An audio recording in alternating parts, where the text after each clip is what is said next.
السلام علیکم ناظرین، آن نیوز کے ساتھ میں ہوں انیلا کرن۔ خبر شامل کرتے ہیں لسبیلا سے۔ ہمارے نمائندے علی حسن عثمان کی تفصیلاتی رپورٹ کے مطابق لسبیلا مختلف ٹریفک حادثات میں 3 افراد جاں بحق جبکہ 40 افراد زخمی۔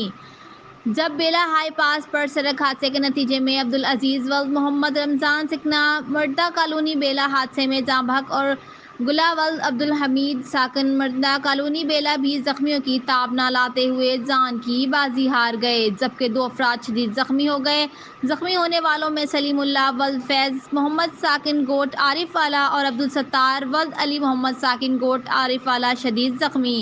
نعش اور زخمیوں کو فوری طور پر سول اسپتال بیلا منتقل کر کے زخمیوں کو طبی امداد دینے کے بعد مزید علاج کے لیے کراچی ریفر کر دیا گیا، جبکہ بیلا پولیس نے ضروری کارروائی کے بعد نعش ورثہ کے حوالے کر کے مزید تفتیش شروع کر دی۔ رپورٹ کرتے ہیں رپورٹر علی حسن عثمان، آن نیوز ہب لسبیلا۔ لائک کریں، کمنٹ کریں، شیئر کریں اور بیل آئیکن کو پریس کرنا مت بھولیں۔ دیکھتے رہیے آن نیوز۔